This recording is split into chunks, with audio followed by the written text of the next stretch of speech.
Ребята, всем привет!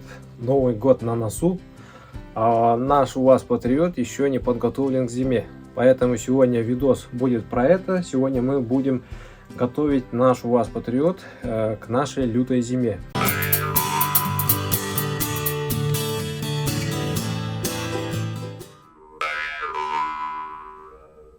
На улице сейчас ниже 40, на улице туман, и завтра мне придется...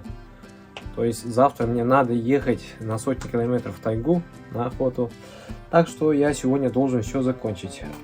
Мы сегодня будем менять термостат на зимнюю. Ну, я так называю, зимний.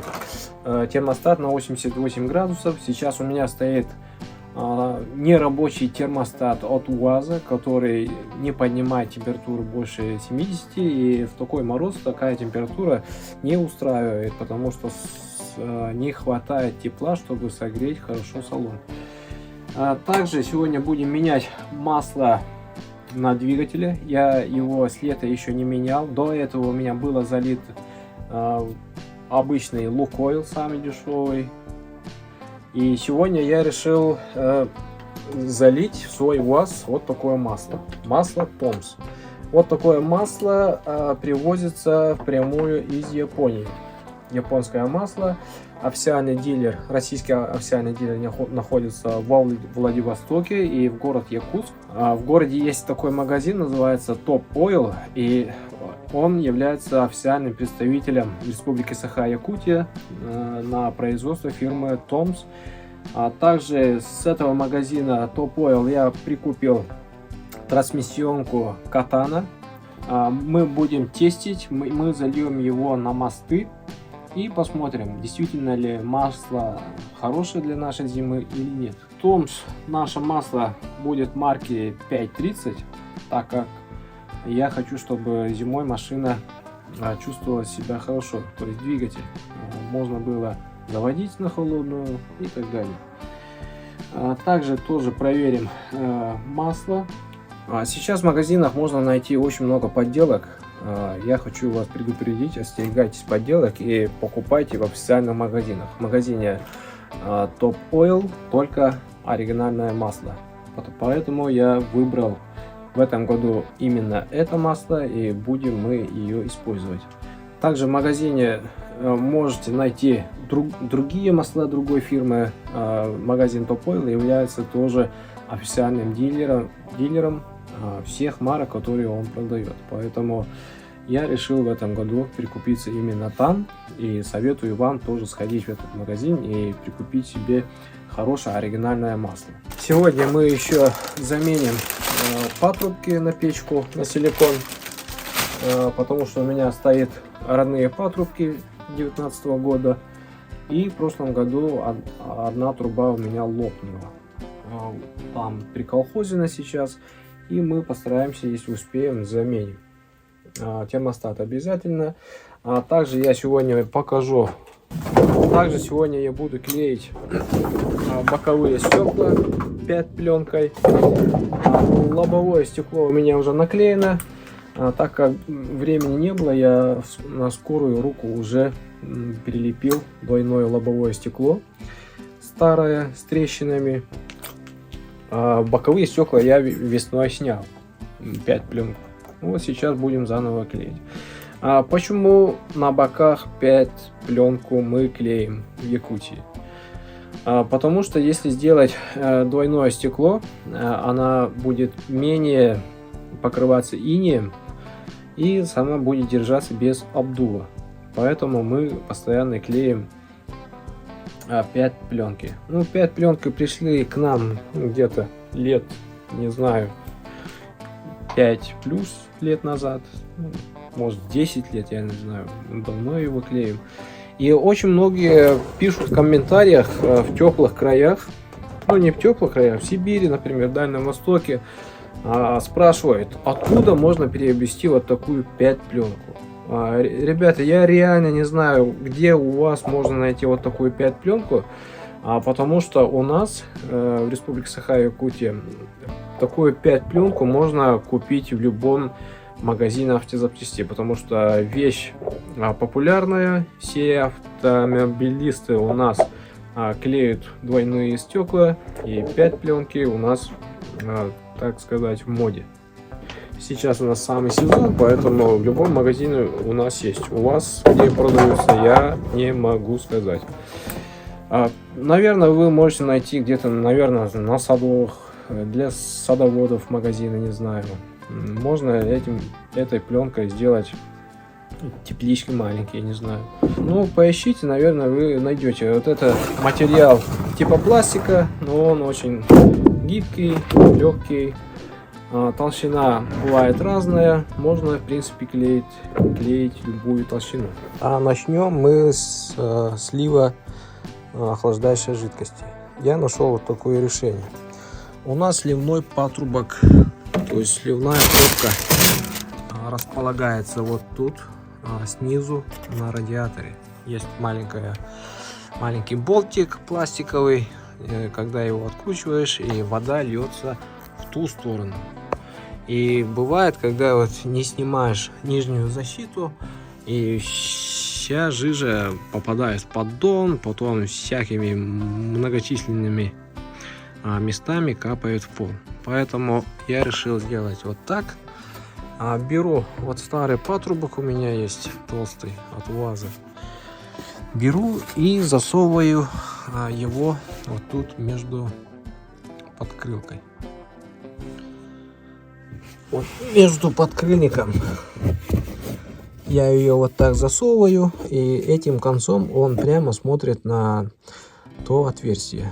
И получается вот сюда я кладу вот тазик чистый, и туда вся жижа аккуратненько течет.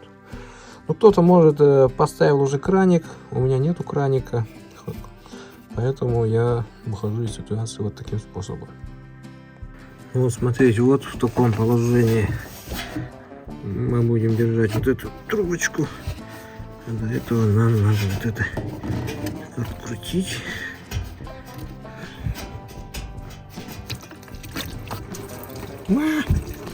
Немножко развернуть, конечно. Вот так держим. И все у нас тут аккуратненько льется.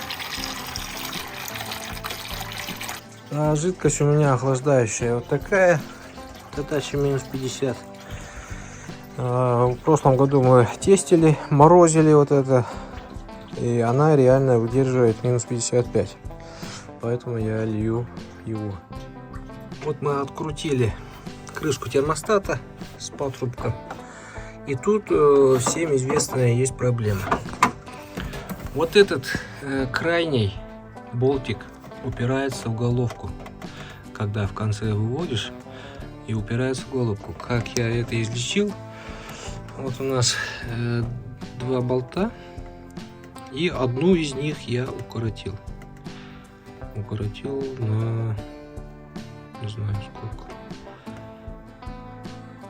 ну, где-то 3 миллиметра укоротил, и она спокойно лезет, выходит без проблем. Вот так. 2-3 миллиметра. Можно, наверное, чуть больше, чтобы не мучиться. По термостату. Вот этот термостат паджеровский на 88 написано. Так, код детали. Код детали. Вот он. Сделайте скриншот, сохраните у себя. WV64MC88 это температура. Паджеровский, то есть митсубисевский термостат, и у него чуть-чуть диаметр больше вот этой юбки. И эту юбку я наточил, ну, где-то на миллиметр заточил, и она у нас сюда спокойно лезет. Только резинку надо менять на УАЗовский. Вот мои старые хомуты. Вот в прошлом году в этом месте лопнул. А лопнул он потому что, наверное, вот тут, вот там, где первый цилиндр, и вот этот коллектор тут выпирает. И именно в этом месте она Вроде натерла, вроде лопнула, вроде. Потом вот так пластиком сделал. Ну так и ездил год. Сейчас мы заменим вот на силикон. Так, пришел Василий помогать. Он готовит боковые стекла. А я буду заливать танаки в задний мост с помощью вот такой самопальной штуки через компрессор. Тут залил литр 700, должно хватить. Сейчас подносим зароди.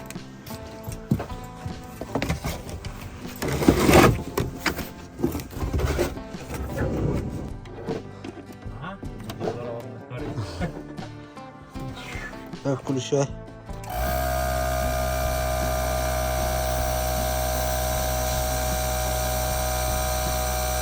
Арара. Вчера? Залили масло на мостах. Пришло время залить на движок.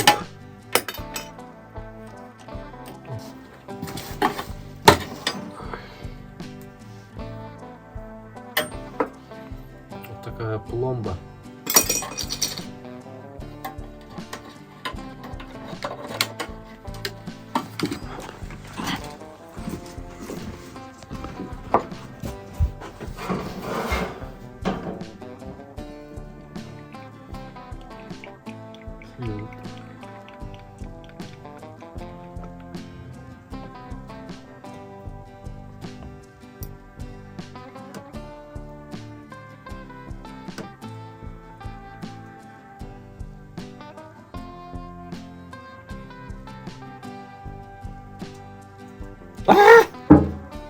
Фильтр закрутился.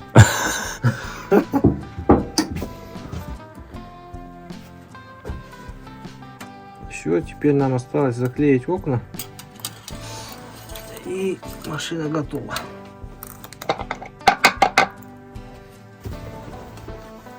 Клеим 5 пленку. Мы сделали вот такие подиумы, чтобы пленка не прилегала к стеклу. И сделали вот такую юбочку, чтобы стекло у нас опускалось, поднималось.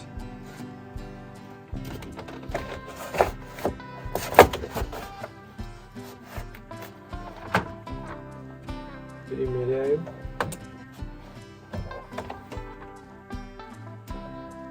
Так, потом мы задираем вот это все. Задираем.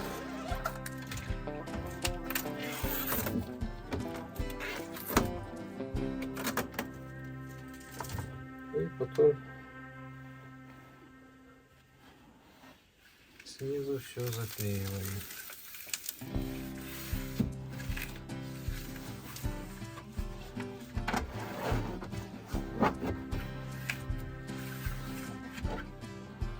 И потом убираем защитную пленку.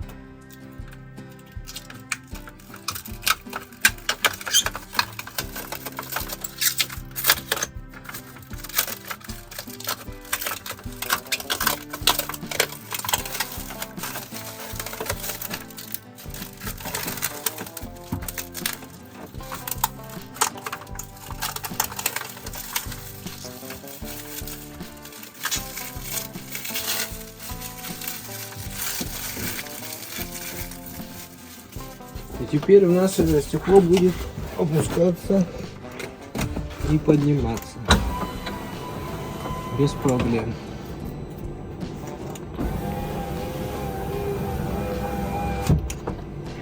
И вот эта юбка. Если помните, в прошлом году я с такой юбкой, но без этого скотча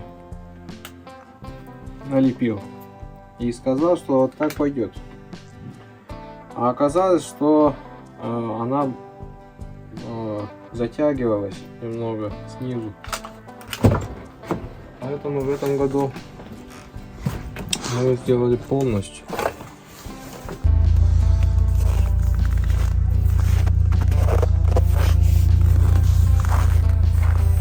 Вчера мы, получается, подготовили машину к лютому морозу. сегодня температура